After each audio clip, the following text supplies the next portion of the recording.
Hello बच्चों, कैसे हैं आप सब। और ठीक ठाक पढ़ाई कैसे चल रही है। इंशाल्लाह अच्छी चल रही होगी। तो चलिए शुरू करते हैं आज का सेशन जो है वो है संबंधित आनुवंशिक विकार से। तो क्या होता है आनुवंशिक विकार, उसके बारे में जानेंगे, थोड़ा सा पहचानेंगे थैलेसीमिया को, एल्बिनिज़म को, एल्काप्टोनीरिया को, और साथ ही साथ जानेंगे सिकल सेल एनीमिया के बारे में भी। तो शुरू करते हैं सेशन। सबसे पहले देखते हैं क्या क्या चीज़ें जो हैं वो दी हुई हैं आपके सेशन में।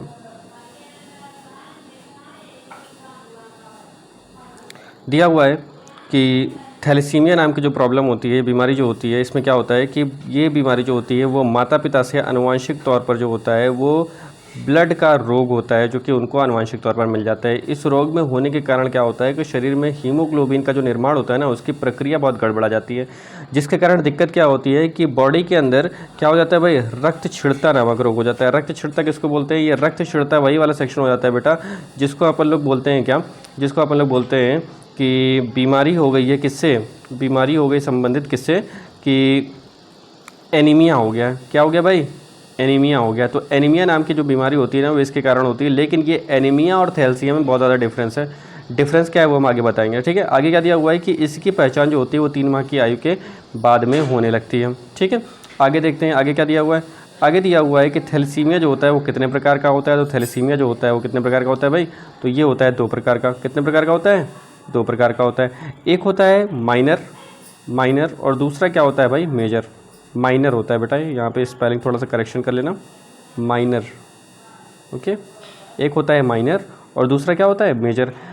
आगे दिया हुआ है क्या कि जिन बच्चों में माइनर थैलेसीमिया होता है वे लगभग स्वस्थ जीवन जी लेते हैं, लेकिन जिन बच्चों में मेजर थैलेसीमिया होता है ना, उनकी दिक्कत बहुत सारी रहती है। उनके साथ में दिक्कत क्या रहती है भाई, कि उनको हर 20 से 21 दिन या महीने भर के अंदर ना उनको फिर से ब्लड को चढ़ाना पड़ता है, जिसके कारण तभी वो जी पाते हैं। यदि अगर क्या नाम है उनका ब्लड जो है वो प्रॉपरली उनको नहीं चढ़ाया जाएगा, उनको महीने भर के अंदर फिर से ब्लड नहीं चढ़ाया जाएगा, तो उनके अंदर हीमोग्लोबिन जो है ना वो प्रॉपरली नहीं बनेगा। और हीमोग्लोबिन नहीं बनेगा तो क्या होगा भाई? ऑक्सीजन लेने में उनको प्रॉब्लम होगी, क्योंकि हीमोग्लोबिन जो होता है उसके साथ में क्या मिलता है?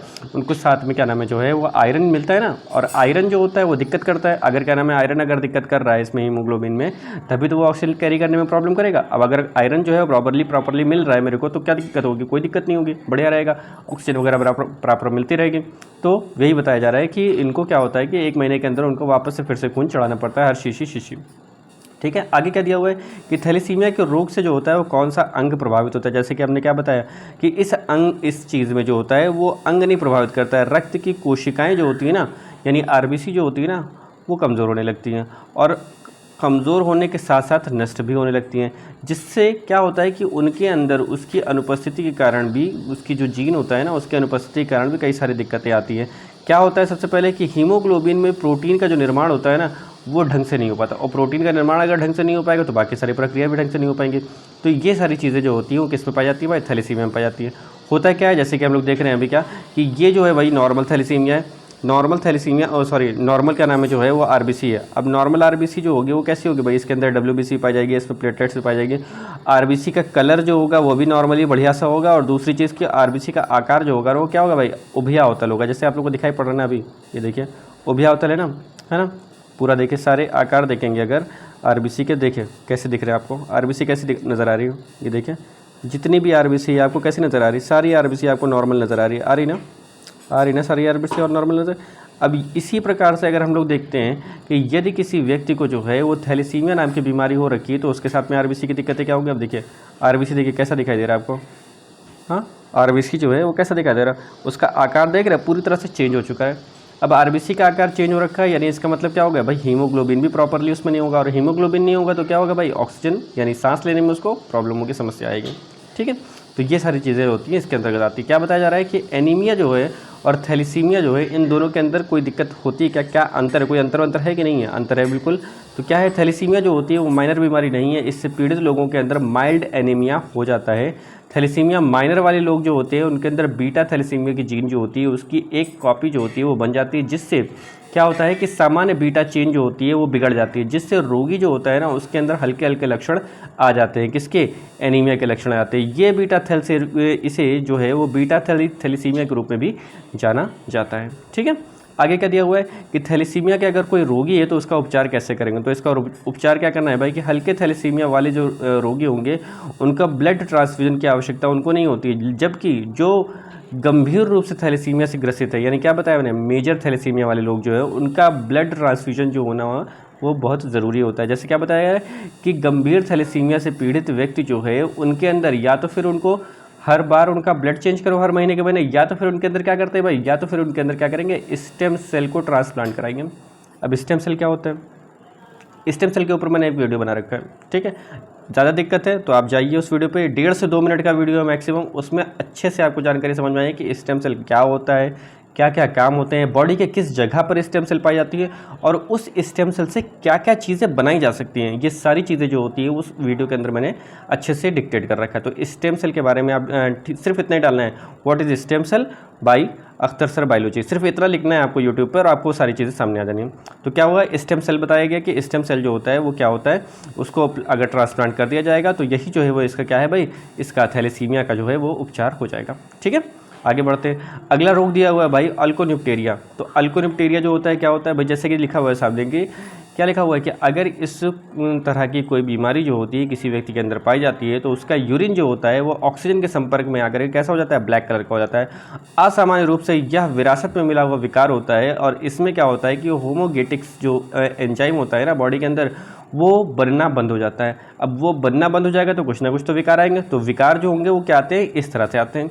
एक बंदे का नॉर्मल यूरिन है और यही जो है वो क्या है, एक बंदे का कैसा यूरिन है, ये देखिए है एल्कान्यूप्टेरिया नाम की जो बीमारी है उससे संबंधित अगर कोई व्यक्ति होगा तो उसका जो यूरिन होगा ना वो कैसा दिखाई देगा, वो इस तरह का डार्क कलर का दिखाई देगा।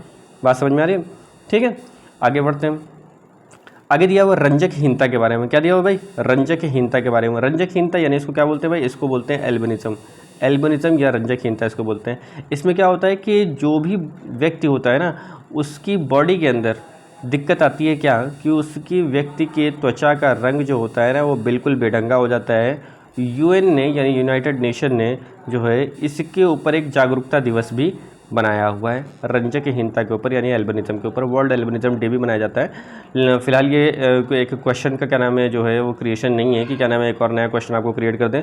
अगर जानकारी की आपको आवश्यकता है तो आप गूगल पर जाकर के सिर्फ इतना लिखना है कि आपको रंजकहीनता दिवस जो है यानी एल्बिनिज्म डे जो है वो कब मनाया जाता है, तो आपको उसकी जानकारी मिल जाएगी। ठीक है, तो आगे बढ़ते हैं। आगे क्या दिया हुआ है कि रंजकहीनता जो है वो किसकी कमी के कारण होता है। तो जैसे कि हम सभी को लोगों को मालूम है कि बॉडी के अंदर जो है वो मेलानिन पिगमेंट की अगर कमी हो जाती है जिसके कारण क्या होता है, जिसके कारण त्वचा का रंग, बालों का रंग और आँखों का रंग जो होता है वो प्रभावित हो जाता है। क्या क्या हो जाता है, त्वचा का रंग, बालों का रंग और आँखों का अंग प्रभावित हो जाता है। और इसके प्रभावित होने वाली जो डिसीज़ होती है ना उसको क्या बोलते हैं भाई, इसको बोलते हैं एल्बिनिज्म। क्लियर है, बात समझ में आ रही है कि मेलानिन की कमी अगर बॉडी के अंदर हो जानी है तो क्या हो जाएगा भाई, बालों का, त्वचा का और आँखों का रंग जो होगा वो पूरी तरह से बदल जाएगा और आँखों के अंदर आइरिस का रंग भी बदल जाएगा। ओके, समझ में आ रही बात, आइरिस का कलर भी चेंज हो जाएगा। अब आइरिस क्या होता है, कुछ बच्चे पूछेंगे आइरिस क्या होता है भाई।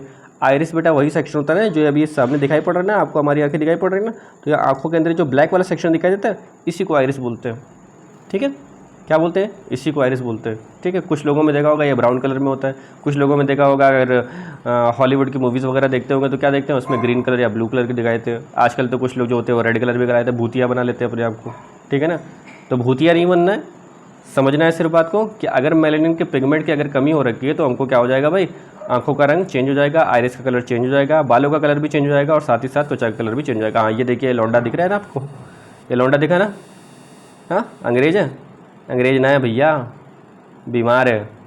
ठीक है, हल्के मत लेना बीमारी को, ऐसे ही दिखने लगोगे गजब से, समझ रहे हो, देख रहे हो बाल वाल कैसे सफ़ेद सफ़ेद नज़र आ रहे हैं। शक्ल देखो कैसे दिख रही है उसकी, एकदम लाल दिख रहा है। हाँ, सेब नहीं खाता है ये जो लाल दिख रहा है, पता है, सोच लो सेब खाता है। ठीक है ना, तो ये वाला सेक्शन है भाई, इसको हो रखी है क्या, एल्बिनिज्म नाम की बीमारी हो रखी है जिसके कारण इसका क्या हो रखा है, मेलानिन की इसकी कमी हो गई, उसकी पूरी बॉडी के अंदर मेलानिन की कमी हो रखी है जिसके कारण उसका आंखों का रंग, त्वचा का रंग और साथ ही साथ बालों का कलर भी एकदम चेंज हो रखा है। ठीक है, तो क्या होता है सेक्शन कहाँ पाया जाता है ये देखते हैं। जैसे कि देखिए आपको दिखाई पड़ रहा है कि यहाँ पर है भाई, देखिए मेलानिन, और ये जो है मेलानिन कहाँ पर स्थित है, ये जो अपर लेयर हो रखी है हमारी, अपर लेयर के जस्ट नीचे वाली लेयर के अंदर क्या पाया जाता है भाई, मेलानिन पाया जाता है। और ये मेलानिन जो होता है वो क्या करता है कि जब कोई भी क्या नाम है यूवी रेज जो होती है ना, अल्ट्रा वायलेट किरण जो आती है, जो पराबैंगनी किरणें होती हैं, उसको बॉडी के अंदर पहुंचने से रोकता है। और अगर अल्ट्रावायलेट रेस पहुंच जाती है बाय द वे, तो वो जो है वो इस प्रकार की बीमारी को जन्म देती हैं। जैसे कि देख रहे हैं आप लोग, ये बीमारी दिखाई पड़ रही है, इस तरह की बीमारी को जन्म देती है। ठीक है, बात समझ में आ रही है? चलिए ठीक है, आगे बढ़ते हैं। आगे दिया हुआ है किसके बारे में? सिकल सेल एनीमिया के बारे में। तो क्या होता है भाई sickle cell anaemia? Sickle cell anaemia को ही असामान्य हीमोग्लोबिन रोग भी कहा जाता है। यह आरबीसी की कोशिकाओं के भीतर जो होता है वो ऑक्सीजन ले जाने वाली प्रोटीन की कमी के कारण होता है। क्या बताया जा रहा है कि यह एक आनुवंशिक विकार होता है। असामान्य हीमोग्लोबिन की वजह से लाल रक्त कोशिकाओं में सिकल के कारण जो होता है उनका आकार पूरी तरह से बदल जाता है और उनकी ऑक्सीजन ले जाने की क्षमता जो होती है ना, उसमें बहुत ज़्यादा कमी आ जाती है। यानी ऑक्सीजन ले जाने का जो उनका सेक्शन होता है कि मतलब क्या नाम है, एक आरबीसी जो होती है वो, अच्छा एक क्वेश्चन है, अच्छा से याद है, एक आरबीसी जो होती है उसमें कितने हीमोग्लोबिन के मॉलिक्यूल पाए जाते हैं? और अगर हीमोग्लोबिन के अगर मॉलिक्यूल देंगे तो उसके बाद में ये जानना है कि हीमोग्लोबिन में कितने आयरन के मॉलिक्यूल पाए जाते हैं, और जो भी आयरन के मॉलिक्यूल होते हैं वो आयरन के मॉलिक्यूल कितने ऑक्सीजन को एक साथ लेकर के जाते हैं हमारी बॉडी के अंदर। ठीक है, क्वेश्चन बढ़िया है ना, पता करके बताइए। ठीक है, आगे बढ़े। चलो आगे दिया हुआ है कि इस बीमारी में सामान्य संकेतों के लक्षणों में ये चीज़ें जो होती हैं वो शामिल होती हैं। क्या क्या चीज़ें शामिल होती हैं कि भाई किसी बंदे को अगर क्या नाम है इस तरह की बीमारी हो रखी है तो क्या होगा? शरीर में दर्द होगा, बैक्टीरियल संक्रमण हो जाएगा, हड्डियों में नुकसान होगा, प्यूबर्टी आएगी, प्यूबर्टी आने में देरी होगी, पैरों में सूजन हो जाएगा, एनीमिया हो जाएगा, और साथ ही साथ तमाम तरह की बीमारी होंगे। बड़ी सारी नोटंकी है, इतना समझ लो कि भाई सिकल सेल एनीमिया अगर हो जाता है ना, तमाम प्रॉब्लम है। ऐसा हो जाता है चंदा मामा वाला शेप आ जाएगा। ऐसा हो जाएगा, चंदा मामा वाला शेप आ जाएगा भाई हमारी आरबीसी का। जबकि और नॉर्मल आरबीसी हमारी कैसी है भाई? कंपट है ना, कंपट टॉफ़ी समझते हो ना, कच्चा मैंगो है, बस रेड कलर का हो रखा है। ठीक है, पका हुआ समझ लेना, पका हुआ मैंगो है। ठीक है, नॉर्मल वाला आरबीसी, और दूसरा चंदा मामा वाला जो है ना वही सिकल सेल एनीमिया है।